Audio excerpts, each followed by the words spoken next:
Eto na, makinig mga SSS pensioners. January 2026, SSS Pension Crediting Schedule. Pag-uusapan muli natin sapagkat mahalagang update atin pong tatalakayin. Ito po'y kakapasok lang. Pagbabago na naman, aasahan na. Atin na din pong pag-uusapan kung meron nga bang increase o yung second tranche, 1,000 piso na magaganap. Well, anyway, una sa lahat, magandang araw po sa ating mga masugid na taga-subaybay sa ating YouTube channel. Ito nga, magtatapos na ang 2025 ay nais ko lamang po kayong batiin ng maligayang Pasko at bagong taon in advance, no? Baka busy-busy na ako sa mga susunod na araw, mga vlogs, dahil uwian na din po sa probinsya. Well, anyway, pag-uusapan natin ulit ang inyo pong 2026 January Pension Crediting Schedule. Kung inyo pong napanood ang nauna ko pong video, meron po akong in-upload na I think dalawa na video for January 2026 pension crediting schedule. Kaso nga lang po, kaya nga po gumawa ulit ako ng panibagong video, the same topic mga ka-vlog, sapagkat meron po kasing changes, no? May pagbabago po actually na magaganap na naman. So ito po ang gusto nating i-update sa inyo para naman po aware kayo. Well, anyway, ang pagbabagong ito, magandang balita. No, ang pagbabagong ito ay ikatutuwa ng mga pensyonadong kabilang po sa unang batch. Yes, unang pag-uusapan natin ang mga first batch, yung mga pensyonado pong tumatanggap ng pensyon tuwing unang araw ng buwan, o yung merong date of contingency, o araw ng kapanganakan, araw ng pagkamatay, araw ng pagkasakit, o araw ng pagkabalda, mula 1st to 15th day of the month. Dahil, no, ang inyo pong original crediting schedule, uulitin ko, hindi po yan masusunod. January 1, dahil New Year po yan, holiday. And ayon sa isang circular ni SSS, na kapag natapat sa holiday, o di kaya naman po weekend, ang isang original crediting schedule, i-atras ito kung kailan po ang pinaka-last working day ni SSS. So, dapat atras tayo sa Disyembre 31. Kaso nga lang po, bispiras po yan ng bagong taon. Sana din po atras tayo sa December 30, kaso nga lang, that is Rizal Day. No, araw po yan ni Dr. Jose Rizal, that is regular national holiday.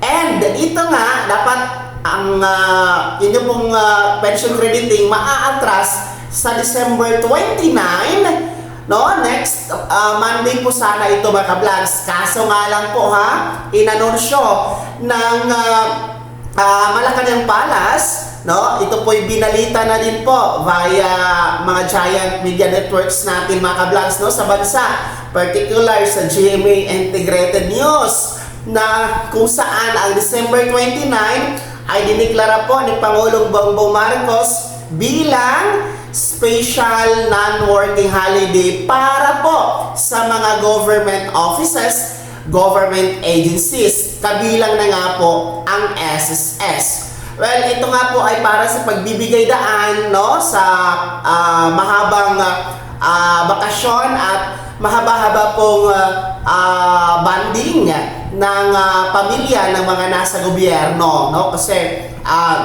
ito po yung daan, no, para po magsama-sama kahit paano hanggang bagong taon ang atin po mga nasa gobyerno. Well, anyway, this is for government agencies and offices lamang, kasi yung mga nasa private, no, nasa kanilang management na po kung sila din po ay magdideklara ng walang pasok or half day. Okay? So, dahil nga po December 29 ay dineklara na walang pasok ang mga government agencies kabilang ang SSS, ibig sabihin po, mga first batch, aatras tayo sa Biyernes. Actually, next Friday na po ito, no? December 26, 2025, after the Christmas. So, kung inyo pong makikita sa kalendaryo, Ang December 26, Biyernes po yan, hindi din po yan holiday at hindi din po natapat sa weekend. Kaya aasahan natin by December 26 ang regular crediting schedule for our first batch. Mas maaga po kaysa inaasahan. At maaga niyo pong magagamit ang inyo pong pensyon for January. Kahit paano magagamit niyo po sa pagsalubong sa bagong taon, mga unang batch. Kaya ang tabayanan niyo po sa inyong ATM card, sa petsyang yan, dahil makikredit po ang inyong January pension, mga unang batch. Pangalawa po, para po sa ating mga second batch, no, yung mga tumatanggap po ng pensyon tuwing ika-16th day of the month, o yung merong date of contingency, o araw ng kapanganakan, araw ng pagkamatay, araw ng pagkasakit, o araw ng pagkabalda, mula 16th to last day of the month. Ang inyo pong January 2026 pension crediting schedule naman ay walang pagbabago. Mananatili po sa original na petsa, which is January 16. That is araw ng Biyernes, mga ka-vlogs. So, regular schedule, hindi po yan holiday at hindi weekend. Kaya walang pagbabago sa schedule ninyo. Pero okay lang yan, kahit pa paano may pera pa kayo after New Year, mga second batch. Ang may pagbabago lang talaga, no, sa schedule, ang ma-advance lang po ay ang ating mga unang batch dahil nga po tinatamaan sila sa mahabang holidays na meron po tayo ngayong Kapaskuhan at pagsalubong sa bagong taon. Kaya po